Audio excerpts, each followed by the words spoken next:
Good morning बेटा। जैसा कि सभी को पता है हाफ ईयरली एग्ज़ाम जो है वह पास में है, आने वाली है ना 1 वीक के बाद आपके जो एग्ज़ाम है वह स्टार्ट हो जाएंगे और जो हमारा रिवीजन है वो भी स्टार्ट हो चुका है। तो रिवीजन में चैप्टर 4 जो है उपसर्ग है ना वो हमने देखा था। तो उपसर्ग और जो प्रत्यय है, जिस प्रकार से उपसर्ग है उसी प्रकार से प्रत्यय भी है ना। आप इनके जो शब्द है उनको लगाना सीखिए और उनको देखिए। आज हम क्या करते हैं, नया चैप्टर जो पार्ट 5 संधि है उसको हम समझते हैं, ठीक है। तो जैसा कि मैंने आपको बताया था कि संधि में केवल जो स्वर संधि है, अभी व्यंजन और विसर्ग पे आपको नहीं जाना है, केवल हम क्या देखेंगे उसमें स्वर संधि और स्वर संधि के जो प्रकार है उसको ही समझेंगे। तो सबसे पहले आप लोग व्याकरण की बुक निकाल लीजिए, पार्ट 5 जो है संधि विच्छेद। तो सबसे पहले हम यहाँ पर देखते हैं कि संधि की जो परिभाषा है उसका अर्थ है क्या है। तो संधि का मतलब होता है मेल या जोड़, है ना। संधि का मतलब होता है मेल या जोड़। तो मेल या जोड़, तो क्योंकि हम भाषा की बात करते हैं, लैंग्वेज की बात करते हैं, यदि हम आमतौर पर संधि की बात करें तो संधि का मतलब क्या होता है कि किसी से मेल जोड़ बढ़ाना, दोस्ती करना, है ना, उसको हम संधि बोलते हैं। और यदि हम भाषा की बात कर रहे हैं, जैसे यहाँ पे व्याकरण में लैंग्वेज है, तो भाषा में क्या होते हैं, मुख्य शब्द अक्षर होते हैं। तो शब्दों में, अक्षरों में या वर्णों में जो होता है मेल होता है, 2 वर्णों का, 2 अक्षरों का या 2 शब्दों का, उसी में हम क्या करते हैं, इनको संधि को पढ़ते हैं। तो यहाँ पर देखिए संधि का सामान्य अर्थ होता है मेल या जोड़ होना, मिलना।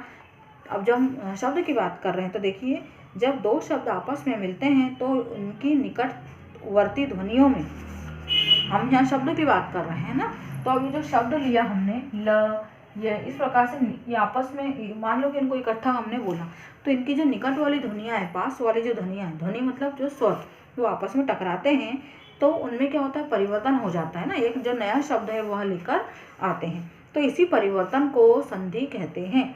जैसे आपको उदाहरण दिए हैं यहाँ पर पुस्तकालय का, पुस्तक धन आलय, वैसे ही अलग अलग शब्द 2 हैं, पुस्तक भी है और आलय भी। पुस्तक मतलब बुक, है ना, जो पढ़ने के लिए, और आलय मतलब होता है कि घर या उसका निवास स्थान, है ना, उसका निवास स्थान। तो पुस्तक को हम कहाँ रखते हैं, पुस्तकालय में रखते हैं।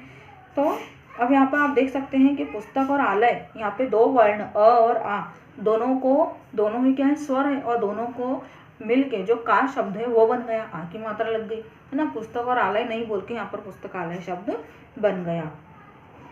तो किस प्रकार से यहाँ पर वर्णों में विकार उत्पन्न हो रहा है यहाँ पे आपको बताया गया है। जैसे सूर्य धन उदय, तो सूर्य य में जब भी हम बोलते हैं तो य जो व्यंजन है उसमें अ स्वर लगा हुआ है, तो अ, और उदय में तो ओ आपको दिया ही है ना। तो अ और उ, ये भी दोनों स्वर है, तो अ और ओ को मिलाकर जो है वो ओ है वह बन रहा है ना, सूर्योदय, ये हो गया। अब यहाँ पर नीचे आप देख सकते हैं लिखा है कि 2 वर्णों के परस्पर मेल से जो विकार या परिवर्तन होता है उसे संधि कहते हैं। संधि की प्रक्रिया से बने शब्दों को उनके पहले जैसी स्थिति में लाना संधि विच्छेद कहलाता है। जैसे यदि हम यहाँ 2 शब्द लिखते हैं और इनको लिख रहे हैं, मतलब हम क्या करें, इनको धन का चिन्ह लगा के, प्लस का साइन लगा कर क्या कर रहे हैं, इनको विच्छेद कर रहे हैं, तो अलग अलग कर रहे हैं, है ना। तो ये संधि विच्छेद है। और एक जो मूल शब्द लिखा रहता है, यह मूल शब्द, अब यही मूल शब्द को अलग करना मतलब संधि विच्छेद कहलाता है। आपको यहाँ कुछ उदाहरण भी दिए गए कि नवोदय, नमस्ते, रेखांकित, सज्जन, है ना। अब यहाँ पर संधि के हम भेद देखते हैं। भेद मतलब जो प्रकार है वो कितने होते हैं। तो स्वर संधि, सबसे पहले संधि के 3 प्रकार होते हैं, ठीक है, स्वर, व्यंजन और विसर्ग। स्वर संधि, व्यंजन संधि और विसर्ग संधि। अब स्वर संधि जो होती है उसके अकेले के ही 5 प्रकार होते हैं। स्वर संधि के अकेले के ही 5 प्रकार होते हैं। और जो हम हाफ ईयरली एग्जाम की यदि बात करेंगे, हाफ ईयरली एग्जाम में हम केवल स्वर संधि और इसके प्रकारों के बारे में ही पढ़ेंगे, ठीक। तो सबसे पहले देखिए स्वर संधि के जो प्रकार होता है, सबसे पहले आता है उसमें दीर्घ स्वर संधि। दीर्घ का मतलब ही होता है बड़ा। तो जब भी क्या होते हैं, इसमें स्वर टकरा रहे हैं, स्वर संधि में हमेशा स्वर ही टकराएंगे, लेकिन दीर्घ स्वर जब भी बनता है ना, दीर्घ स्वर जब भी बनता है तो वह स्वर संधि दीर्घ स्वर संधि कहलाती है। जैसे आप देखिए अ, ई, उ के बाद में क्या आता है, आ, ई, बड़ी ई, है ना, बड़ा आ, ई, बड़ी ई और बड़ा ओ, ये स्वर जो दीर्घ स्वर है उसमें आता है ना। आप पीछे आप एग्जाम्पल इसका देख सकते हैं कि दिनांक, दिन, तो लेकिन यहाँ पर एक शब्द ये भी है कि दोनों ही अ स्वर जो है आपस में टकरा रहे हैं और दोनों अ स्वर छोटे हैं, लेकिन दोनों अ स्वर छोटे हैं, उनके टकराने के कारण जो है आ जो स्वर है वह निकलता है।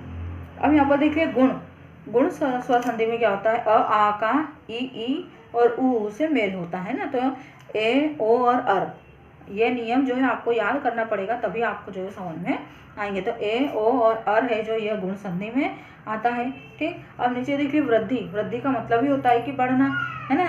तो अ आ ए ऐ, है ना, तो इसमें भी क्या आ रहा है, ए ऐ ओ औ, है ना, ए ऐ ओ औ ये आ रहा है इसमें।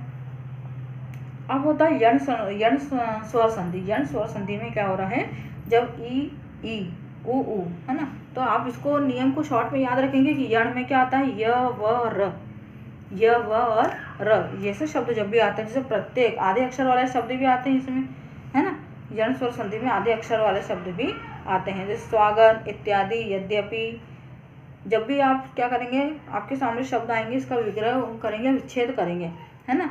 यद्यपि य आ रहा है, व आ रहा है, स्वच्छ, है ना, इत्यादि, इस प्रकार के। उसके बाद में अंतिम जो प्रकार है वह अयादि संधि आता है। तो अयादि संधि में भी वृद्धि संधि के समान ही ए ऐ ओ औ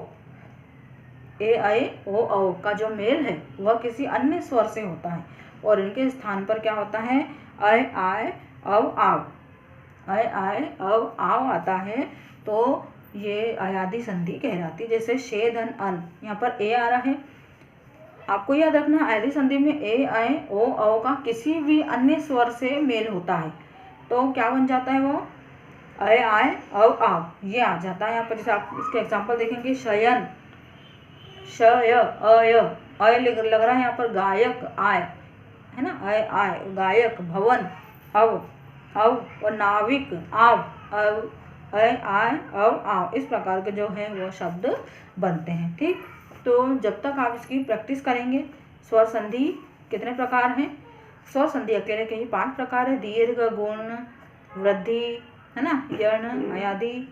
तो आपको इसके जो शब्द है इनको लिख के देखना, इसकी प्रैक्टिस आपको करना है ना। और जो हाफिली एग्जाम की दृष्टि से हम किस जो संधि है, केवल अभी स्वर संधि और उसके जो 5 प्रकार है इसको ही हम समझेंगे। तब तक आप, जब हमारा नेक्स्ट वीडियो आएगा उसमें हम जो है नेक्स्ट चैप्टर जो हमारा संज्ञा रहेगा उसको हम पढ़ेंगे। तब तक आपको जो संधि है उसकी प्रैक्टिस करना है और उसको जो विच्छेद है किस प्रकार से करते हैं उसको सीखना है।